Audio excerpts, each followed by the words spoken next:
A chilling new warning has just come straight from the Oval Office, and it has sent shockwaves through the entire Middle East. President Donald Trump has put Iran on notice in language that no American leader has used in decades. The President of the United States has declared that he will either make sure Iran never gets a nuclear weapon or he will do something very drastic. Drastic. That single word has the Pentagon on edge, has Tehran scrambling, and has the entire Persian Gulf region holding its breath.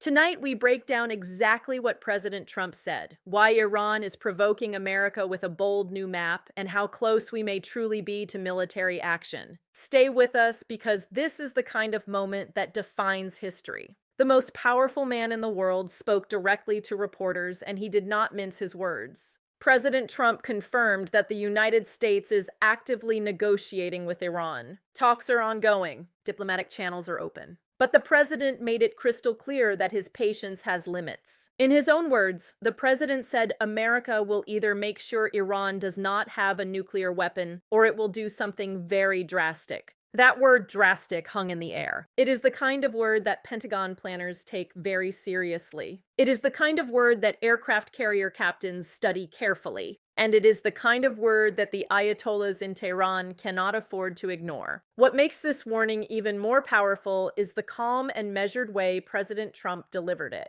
He is not lashing out. He is not raging. He is methodically laying out the options on the table for Iran, and he is letting them choose their own destiny. Either Iran walks away from its nuclear ambitions peacefully, or America takes the action it deems necessary to protect the world from a nuclear-armed terrorist regime. NBC's reporter on the ground in the United Arab Emirates delivered a fascinating update. While no peace deal has been signed yet, there is what he called a sliver of cautious optimism in the Gulf region that a deal can actually get done. Why optimism? Because despite all the harsh rhetoric, despite the missile buildup, despite the saber rattling, there have been no major military escalations between the United States and Iran in recent weeks. Both sides are talking. Both sides are reviewing proposals. And both sides understand the catastrophic consequences of failure. President Trump confirmed that Iran is currently reviewing the latest American proposal. He confirmed that he is willing to give the negotiation process more time. He is being patient.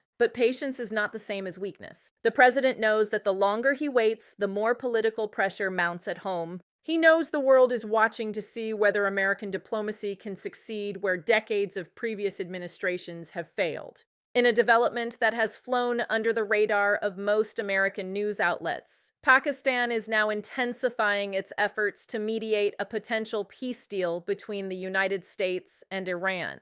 NBC News confirmed that Pakistan's army chief may be heading to Tehran in the near future to play a direct role in negotiations. This is significant. Pakistan has historically maintained close ties with both Washington and Tehran. The country sits at a unique geopolitical crossroads, and its military leadership has the credibility to deliver messages that diplomats sometimes cannot. If the Pakistani army chief does indeed travel to Tehran, it could be one of the most consequential diplomatic missions of the decade. The fact that multiple regional powers are now actively trying to broker peace shows just how high the stakes are. Nobody wants another Middle East war. Nobody wants oil prices to skyrocket. Nobody wants global commerce to be held hostage by the Iranian regime. And so even rivals are finding common cause in trying to prevent catastrophe. But while diplomacy moves forward, Iran is sending a defiant message to Washington. The Iranian regime has unveiled a brand new map that shows large areas of so-called control across the Strait of Hormuz, with Iranian influence stretching all the way to the shores of the United Arab Emirates.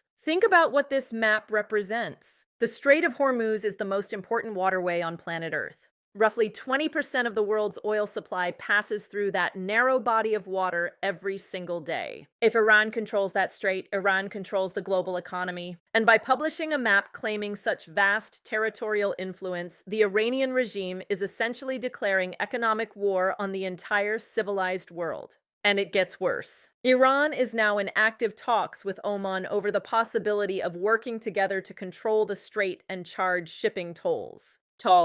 Imagine that. The Iranian regime wants to set up a toll booth in the middle of international waters and force every oil tanker, every cargo ship, every American naval vessel to pay tribute to the Ayatollahs. This is the kind of move that historically triggers wars. President Trump did not let the provocation slide. When asked about Iran's plan to charge tolls in the Strait of Hormuz, the president gave a response that should reassure every American who depends on stable energy prices. The president said America is watching the situation carefully. He acknowledged that Iran and Oman have had a relationship before, so the talks between them are not entirely surprising. But then he delivered the line that mattered most. He said the United States has total control of the Strait of Hormuz. The American blockade, he confirmed, is 100% effective.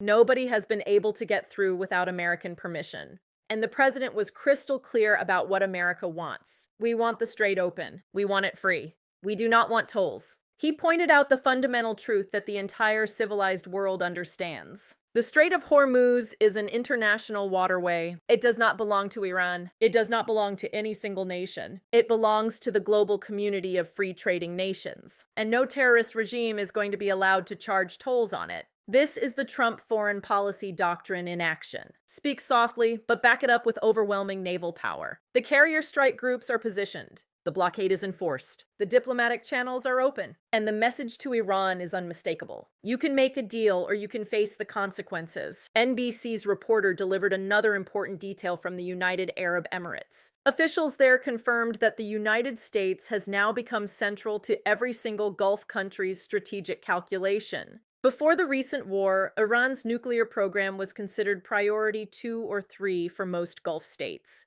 Today, it is their #1 priority. That shift is enormous. It tells you that every Gulf nation, every oil exporter, every Arab capital from Riyadh to Abu Dhabi to Doha is now laser-focused on the Iranian nuclear threat.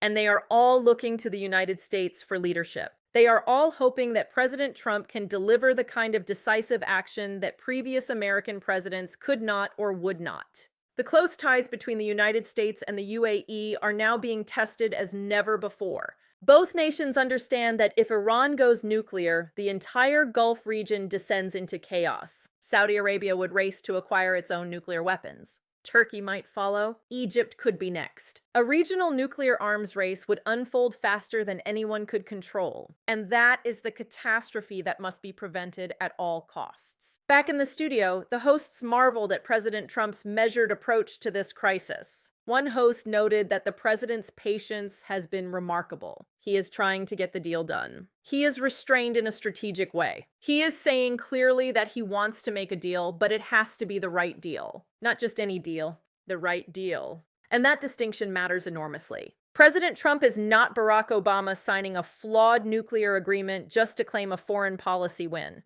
President Trump is not John Kerry negotiating from weakness while Iran laughs behind closed doors. President Trump is operating from a position of absolute American strength. The aircraft carriers are deployed. The bunker buster bombs are ready.